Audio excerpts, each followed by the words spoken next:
Тук до мен в студиото е Бисер Вачев, който е основател и собственик на Вачев Финанс. Здравейте, добър ден. Добре. С един коментар за ситуацията на пазарите към 21 февруари, как изглежда картината на световните, най-вече в контекста на Щатите и на Европа. Там ни е основния фокус. Кое е интересното? Ако става въпрос за последните няколко дни или седмици и за тенденцията, всеки вижда на компютъра си, че почти всички индекси, изключение може би само на КАК, френски индекс, почти всички са стремително нагоре, учудващо и изумително нагоре. Такава ситуация не сме имали, не искам да казвам голяма дума, но такава ситуация не сме имали от преди спукването на предния балон. Интересното в случая е, че има едно съотношение, което е между цените на акциите, които са включени в съответните индекси на съответната държава, и приходите на компаниите, чието акции са включени в същите индекси, и това съотношение в момента е 21. 21 е числото, което беше съотношението преди спукването на предния балон. Това е от едната страна на монетата погледнато. От друга страна пък има много слухове и много спекулации в момента в Щатите и в UK, че по време Тръмп е толкова надежден и толкова добре ще се справи с политическите си задължения, че в рамките на неговия мандат е много вероятно цената на Дао да достигне 30 хиляди, което в момента звучи малко химерно, но пък числото 30 хиляди се спряга. Така че монета има две страни. Или спукване, или 30 хиляди.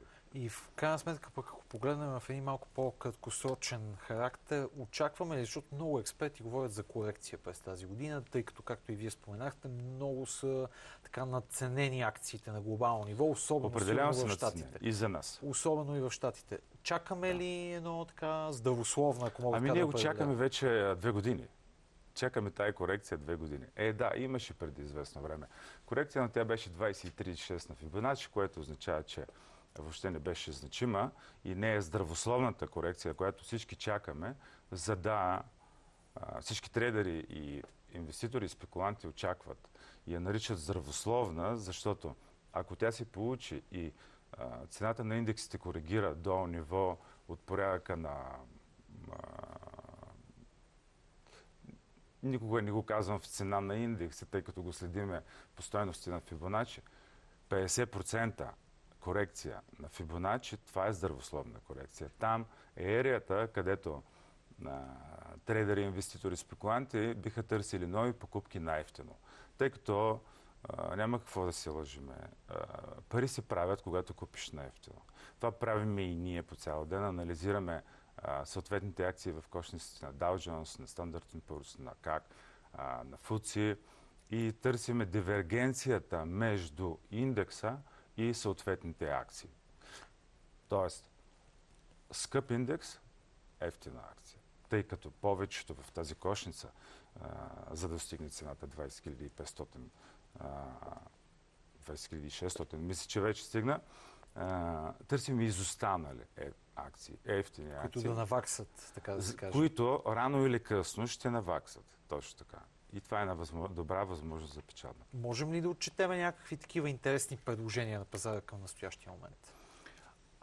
Може би по-добре, по-интересно за трейдери и инвеститори, за вашата публика, би било първо да споменем какво правят големите играчи в този бизнес, като Карл Айкън, Уорън Бъфет. Има така наречената голяма тройка. Това са банки, инвестиционни банки като BlackRock, Vanguard и Soros, фондовете на Soros. Тези три колосални играча определят, движат 80 и над 80% от money flow, от паричните потоци в цял свят. И, не дай си Боже, се разберат, дори два от тях, камо ли 3 се разбират да предприемат определени действия в една посока, се получава това, което виждаме в момента. 20 500, 600. Тези три гиганта в момента, Vanguard, BlackRock и Soros, ние имаме специален софтуер, който анализира съвпаденията. Съвпаденията между тези три големи компании. И интересното е, че винаги има много съвпадения. Ако в тяхната кошница, например, има от порядъка на 200 акции, на 200 компании, които те са инвестирали милиони, порядъка на 200-300 до милиард в една компания, а кошницата има 200, представете си за какъв обем 3 компании. Представете си за какво предопределене посоката на пазара се получава в крайна сметка. И ние непрекъснато следиме какво купуват те, какво продават те. Някакви тенденции да откроим при тях? Има ли нещо, което е особено интересно? Да, точно, изключително верен въпрос. Преди да стигнем до отделните акции, първо са секторите. Индекса, секторите, отделните акции. В момента това, което се забелязва е, че всички големи, дори такива големи играчи като Cohen, като Fisher, като Ray Dalio и тази голяма тройка, за която споменах, купуват масирано нови акции в енергийния сектор. На първо место енергийния сектор. На второ место, което е странно, което много рядко се случва, в момента са изключително модерни и популярни взаимните фондове. Те винаги са били в цивилизования свят, в Щатите и в Англия, окей, сега и в България. Но в момента те купуват масирано дялове на взаимни фондове в S&P, Standard & Poor's. На трето място засилват, увеличават позициите си в технологичния сектор, след това в финансовия сектор. Индустриалния и материалните. По сектори това е новото. От какво се оттеглят? От друга страна. Оттеглят се от технологичните, което е малко странно и аз мисля, че е временно, тъй като технологиите се развиват винаги. И най-вероятно те се оттеглят в момента от технологичния сектор, тъй като той е преекспониран. Overbought територия, прекалено накупен. Пренакупен. Може би има страх. Страха наделява, че те пък са най-скъпи от всички и затова намалят позициите си в технологичния си сектор. Друго, Сорос, например, излиза от комуналните услуги. Там, където винаги е бил много силен.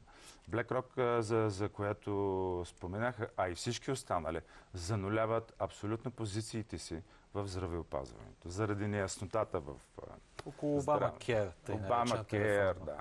Каква ще бъде новата политика на Тръмп, доколко ще бъде твърд с ликвидирането на Obamacare и така. Имаме пълно излизане от здравеопазващия сектор. Какво правят Vanguard, третия най-голям? Също излизат от здравеопазването и също така и в потребителския сектор. В момента най-вероятно знаете, онен ден в Financial Times навсякъде писаха, че Уорън Бъфет е продал близо малко по-малко от милиард дял в Walmart.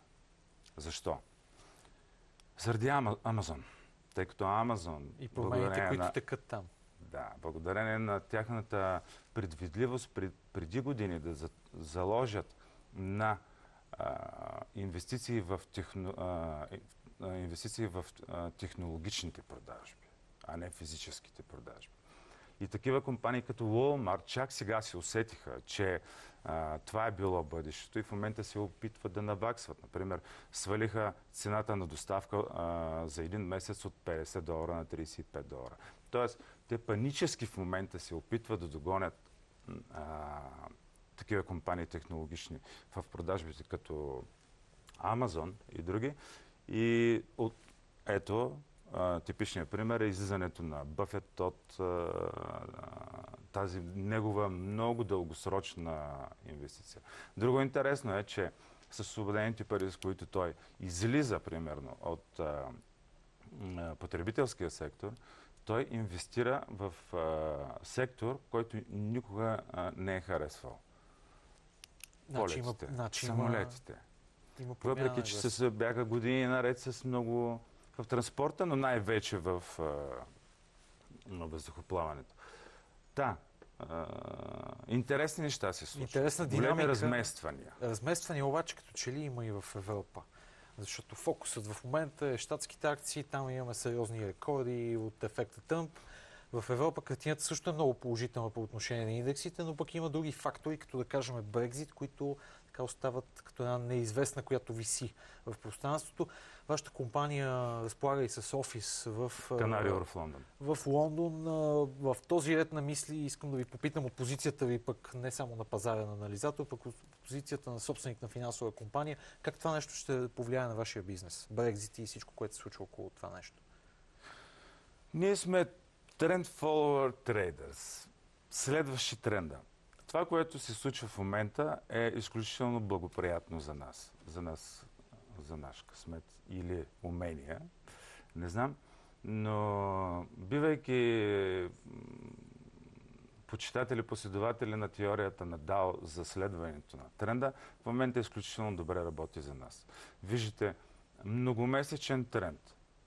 Ако си купил преди една година и не си правил нищо след това, да не се опитваш да спекулираш, да купуваш, да продаваш, да изнасилваш пазара, да се опитваш да хванеш всяко движение, дълго движение, късо движение, да спечелиш от всичко. Ако не го правиш, както ние направих в момента, купуваш преди една година, защо да продаваш, защо па се пак да купуваш лонг, например? Ами има пропусната полза, има пропусната печалба. За какво да го правиш? И бивайки Trend Follower Traders, за нас това е много изгодно, тъй като всички, абсолютно всички индекси, а ние търгуваме предимно индекси. Около 15% ни в портфела са ни валутите. Индекси, акции и ETF. За нашата компания, това беше въпросът, за нашата компания това се отразява изключително добре, тъй като ние купихме, после добавихме към покупките и държиме. Държиме и чакаме да видим това, за което говорихме, балон ли ще бъде или Тръмп, който очакваме да говори след 2 месеца и трябва да представи данъчната си политика, което е кардиналното събитие, което всички очакват. И стоиме в очакване с поставени стоп-лосове, ако пазара рязко обърне, да не се затворят позициите и да си приберем печалбата. А от гледна точка на бизнес, това, че Лондон може да има една разклатена позиция като финансов хъб, може и да повлияе на вашата компания? Кое да повлияе точно? Лондон и неговата позиция като финансов хъб европейски, дали би могло да бъде засегната вашата компания пък по това направление? За съжаление, тя как би могла да бъде засегната? Би могла да засегната Брексит, парламента да одобри Брексита. Оттам това изключително силно да удари Лондон като финансова световна столица, наред с Уолл Стрит и Ню Йорк. Има само 2 точки в света. Да се оттеглят капиталите от Великобритания и в частност Лондон. Само, че виждаме, че това не се случва към този момент. Така би ни се отразило. Добре, окей, какво ще стане? Ако говорим конкретно за Върче Финанс. Ще се затворим офиса и ще се преместим във Франкфурт. Аз не знам защо всички спрягат като наследник на Лондон, Париж, тъй като Париж никога не е бил финансов град. Да не забравяме все пак къде е централата на Европейския съюз, да не забравяме къде са европейските борси. Париж, за какво става въпрос? За мен най-вероятно, ако изобщо се случи, което за мен е шанса да се случи от порядъка на не повече от 20%. Все си мисля, че политиците и парламента, Тереза Мей, въпреки че тя е много твърда, но пък виждаме парламента как отхвърля нейните решения и е предпазлив, защото и са прави, както си говорихме преди разговора, преди този разговор, както си говорихме, че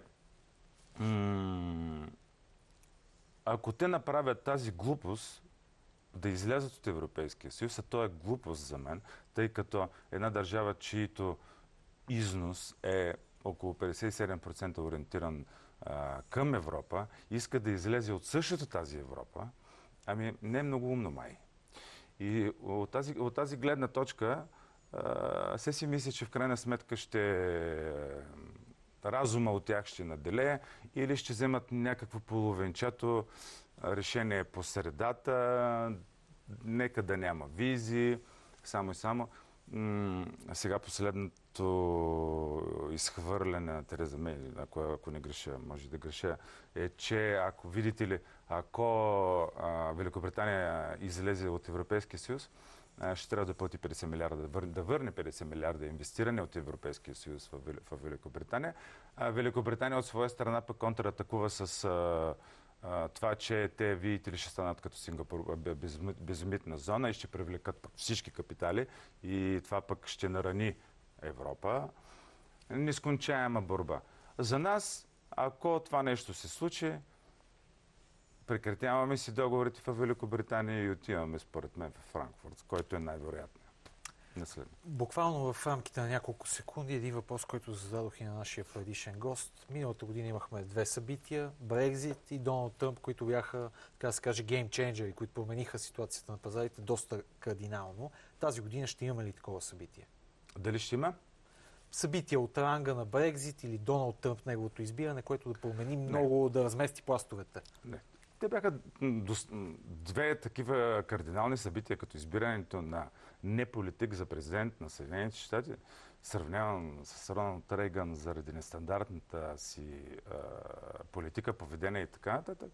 И Брексит, нищо подобно не се очаква.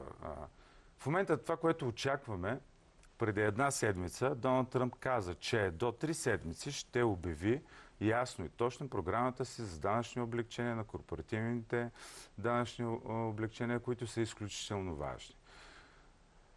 Това е голямото събитие, което чакаме го някъде в началото на март, всъщност, което може да промени. Стоиме на тръни общо, зато да ви кажа честно. 2, 3, максимум 4 седмици, може би. И другото, което е изключително важно, какво ще направи той. Окей, той ще обяви политиката си, данъчната си политика, но той трябва да я обоснове. Защото ако спази обещанията си от предизборната кампания, че ще намали тези данъци, в бюджета ще се получи дупка. Тази дупка трябва да се запълни от някъде. Да не забравяме техния феноменален дълг. Тоест, той трябва да се обоснове. Пазара в цял свят, всички големи играчи много внимателно следят дали не кога точно ще я обяви, а дали ще се обоснове стабилно, правилно и да каже, окей, аз ще намаля данъците, но тази дупка аз ще я запълня, вземайки от тук и икономиката като цяло на щатите няма да пострада. Оставаме в очакване да видим какви точно ще бъдат развитията по това е този въпрос. предстоящо събитие.